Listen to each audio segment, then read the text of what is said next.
Assalamualaikum warahmatullahi wabarakatuh.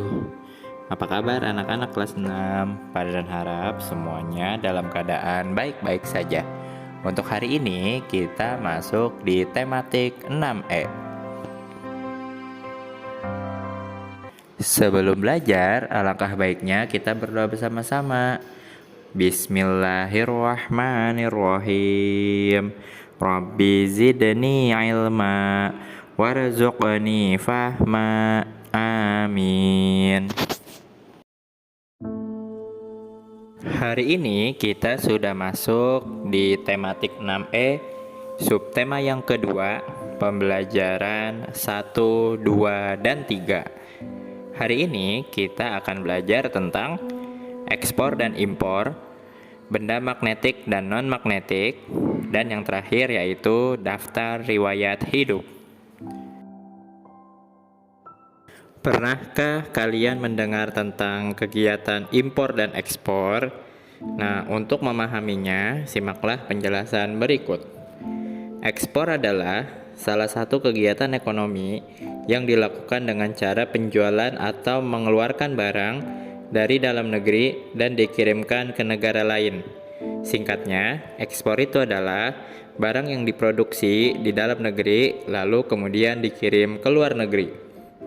Manfaat dari kegiatan ekspor ini adalah agar orang-orang dari luar negeri mengenal produk-produk yang berasal dari Indonesia atau dari dalam negeri.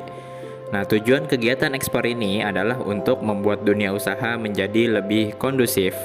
Selain itu, hal ini juga bertujuan mengendalikan harga produk ekspor yang ada di dalam negeri. Impor adalah kegiatan pembelian jasa atau barang oleh satu negara dari negara lain. Singkatnya, impor ini adalah pengiriman barang dari luar negeri menuju dalam negeri. Tujuan dari impor ini adalah memenuhi kebutuhan yang ada di dalam negeri. Lalu, manfaat dari impor ini adalah negara di dalam negeri mendapatkan bahan baku suatu produk yang jumlahnya terbatas di dalam negeri tersebut. Namun, terkadang pemerintah menaikkan tarif pajak pada produk impor yang harus ditanggung oleh importir, sehingga barang impor harganya akan lebih mahal karena harga yang telah dikenai pajak tadi akan dibebankan juga kepada para konsumennya.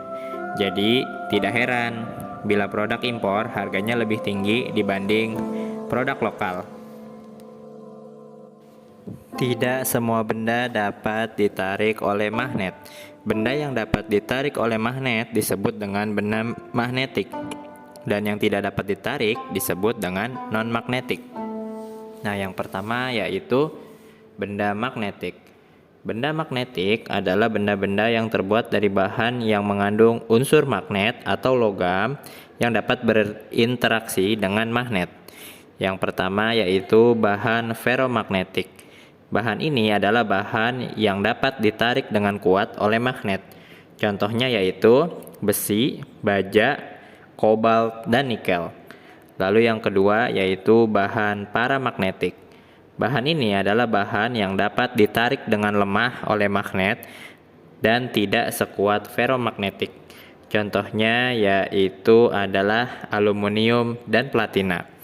Lalu kemudian yang ketiga adalah bahan diamagnetik. Bahan ini adalah bahan yang ditolak dengan lemah oleh magnet. Contohnya adalah seng, bismut, dan natrium klorida. Sedangkan benda non-magnetik adalah benda yang sebagian besar mengandung bahan yang tidak dapat ditarik oleh magnet. Contohnya yaitu kayu dan plastik. Yang terakhir yaitu daftar riwayat hidup. Daftar riwayat hidup adalah formulir berisi data seseorang yang biasanya digunakan saat melamar pekerjaan. Nah, ini adalah contoh daftar riwayat hidup. Daftar riwayat hidup ini bercerita atau berisi mengenai data pribadi seseorang, Kemudian ada riwayat pendidikannya, mulai dari SD sampai ke jenjang yang paling tinggi. Lalu kemudian ada pengalaman organisasi. Nah, untuk data diri, mungkin kalian sudah paham ya untuk mengisi biodata seseorang. Lalu untuk riwayat pendidikan, harus dimulai dari sekolah yang paling rendah, yaitu sekolah dasar. Lalu berurutan sampai ke jenjang yang paling tinggi. Lalu kemudian ada juga di sini pengalaman organisasi. Nah, di sini pengalaman organisasi ini dibutuhkan untuk menambah skill dan kemampuan seseorang agar mudah dapat pekerjaan. Ada pula yang menambahkan pengalaman kerja jika memang sebelumnya pernah bekerja di tempat lain. Nah, ini adalah contoh daftar riwayat hidup. Ya, nanti ketika kalian dewasa, kalian bisa gunakan ini untuk melamar pekerjaan. Adapun untuk tugas hari ini adalah